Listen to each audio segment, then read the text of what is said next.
ఇటీవల సోషల్ మీడియాలో మరియు ఇన్‌స్టాగ్రామ్‌లో ఎక్కువగా వినిపిస్తున్న పేరు టెలివిజన్ నటి 'బిగ్ బాస్ తెలుగులో' పాల్గొన్న కీర్తి భట్.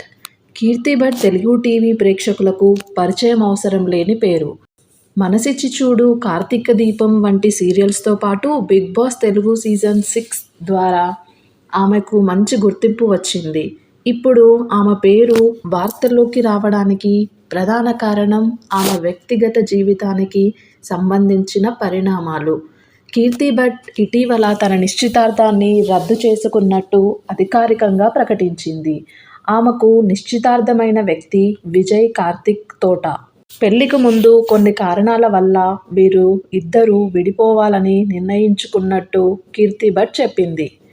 ఈ విషయం బయటకు వచ్చిన తర్వాత సోషల్ మీడియాలో అనేక రకాల కామెంట్లు, విమర్శలు, ఊహాగానాలు మొదలయ్యాయి.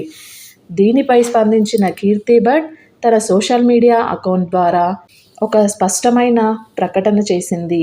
ఆమె మాటల్లో తన గురించి ఒకపక్షపు కథనాలు నమ్మవద్దని, తన వ్యక్తిగత విషయాలపై అనవసరంగా తీర్పులు ఇవ్వద్దని కోరింది. అలాగే సోషల్ మీడియాలో జరుగుతున్న మానసిక వేధింపుల గురించి కూడా ఆమె ప్రస్తావించింది. ఈ ట్రోలింగ్ తనను తీవ్రంగా బాధిస్తోందని చెప్పింది. ఈ వ్యాఖ్యలు చేసిన తర్వాత సోషల్ మీడియాలో మరింత చర్చ మొదలయ్యింది.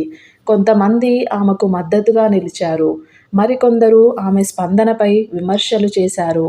ఇదే సమయంలో మరో ఘటన కూడా వెలుగులోకి వచ్చింది. కీర్తి భట్ ఆన్లైన్ మోసంకు గురైనట్టు సమాచారం. ఫేక్ కాల్ లేదా మెసేజ్ ద్వారా సుమారు 2 లక్షల రూపాయలు ఆమె ఖాతా నుంచి వెళ్లిపోయినట్టు ఆమె పోలీసులకు ఫిర్యాదు చేసింది. ఈ ఘటనపై పోలీసులు కేసు నమోదు చేసి దర్యాప్తు ప్రారంభించారు. సైబర్ మోసాల విషయంలో జాగ్రత్త ఉండాలని అధికారులు హెచ్చరించారు. ఈ అన్ని ఘటనలు ఒకేసారి జరగడంతో కీర్తి భట్ పేరు వరుసగా వార్తల్లో నిలిచింది.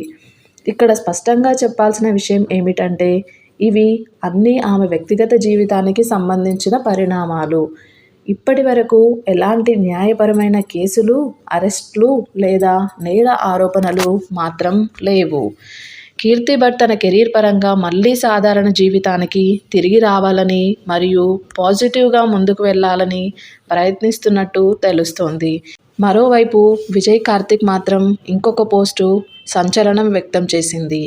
అదేమిటంటే విజయ్ కార్తిక్ తాను కావాలని విడిపోలేదని, కీర్తి మాత్రమే విడిపోవాలని నిశ్చయించుకున్నట్టు, తనకు తనకన్నా బెటర్ హస్బెండ్ దొరికాడు అని చెప్పుకొచ్చాడు.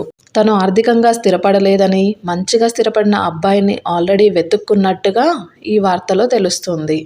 ఈ విషయం ఇప్పుడు సోషల్ మీడియాలో చక్కర్లు కొడుతోంది. ఈ విషయంపై మీరు ఏమనుకుంటున్నారు? వ్యక్తిగత జీవితాన్ని పబ్లిక్గా జడ్జ్ చేయడం సరైందా? లేదా సెలబ్రిటీ అయిన వారికి కూడా ప్రైవసీ ఉండాలా?